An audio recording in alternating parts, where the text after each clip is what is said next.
Shadow of a Tomb Raider is not a very good Tomb Raider.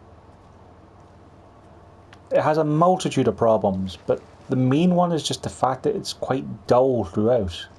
The game feels like a busywork simulator. Like, having finished the game, I now can't really show off any of it because of the fact that there's nothing to really do. Like, I can't show off the combat system because there's no random encounters with bad guys out in the open world. I can't replay story missions to show that off. I can't go into like the endurance mode from Rise of a Tomb Raider, which is completely absent here. So I can't show you the problems the game has with stealth, where you're supposed to be able to see people highlighted in yellow who are safe to take down with stealth, and then you get spotted anyway. Or the problems of not being able to tell if people have thermal goggles or helmets on. The tooltips that pop up all the way through the entire game.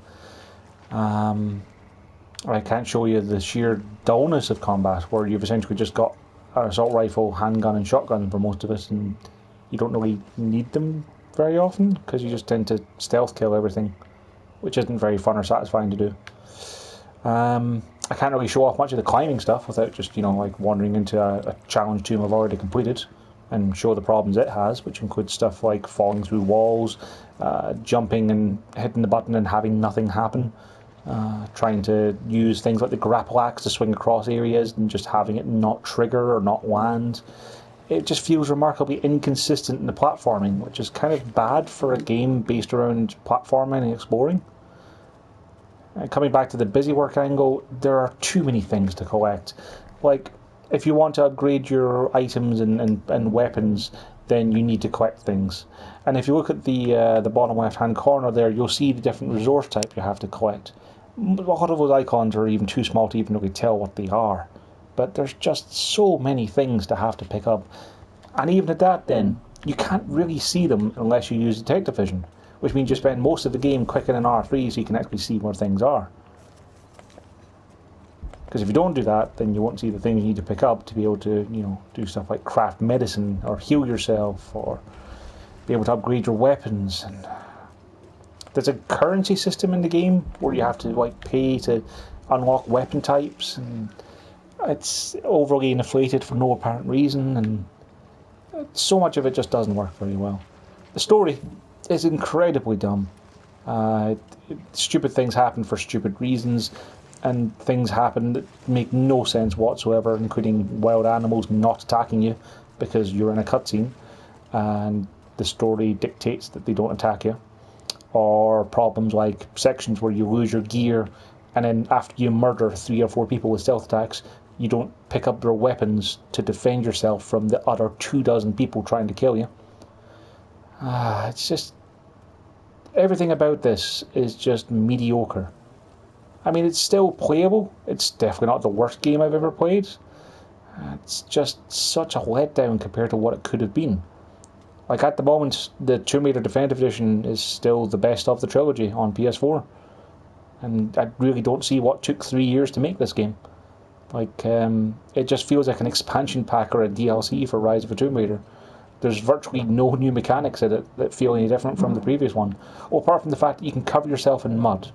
Except that you can only cover yourself in mud if there's bad guys around. And then when you're done killing bad guys in that area, Lara wipes the mud off herself. It's more like a power-up than like an actual skill or talent. But yeah, this is one of the open world hubs. And you can wander around aimlessly, and you can try and hunt some animals for the 6 billion resources you need to upgrade things. Oh, and there's also a costume system, where you can change the clothes you're wearing to get gameplay benefits, which of course you have to hunt like 6 billion animals to get to be able to actually repair the items. And then the game often puts you in a costume that you can't change, meaning that the gameplay benefits you've been working towards and earning are completely null and void. And then there's costumes you have to wear to talk to people in social areas, and the social areas are also terrible. The social areas involve NPCs you can talk to, who will then put things on your map, like say the location of treasure chests, because they stumbled upon them when they were out in the jungle or whatever. But when you return to a village, or you load your save game, for instance, everyone in the village resets, so you can't tell who you've talked to, because everyone has a little triangle symbol over their head to talk to them again. And it makes it completely choresome to go around and actually find out who you haven't talked to be able to then find any secrets in the area. Like, I've ended up here with 83% completion overall, I think it is. Go to the world map. 83% completion. And I know there's things I've missed, there's things I found that I couldn't get until I went back to them to be able to repair them or use tools on them, whatever. But I really don't want to. Like, this game has just been a chore to play through. And that's kind of sad for a game with this much potential. I really enjoyed playing Rise, I really enjoyed playing the first game. And I did not enjoy this one at all. I'd say rent it if you can. If not, I'd say maybe pay like 10 to 15 euros for it. Like, it's really not worth anything more than that. And the season pass has got 7 challenge tombs on it, so definitely don't get that, because that's an absolute joke. The challenge tombs are all simple rooms with simple puzzles that take about maybe 5 to 10 minutes to solve, so I wouldn't bother with that either. So yeah, I couldn't recommend this game. I mean, if you've enjoyed the previous ones, you'll probably get something out of it, but just not fun to play. Just not fun to play at all.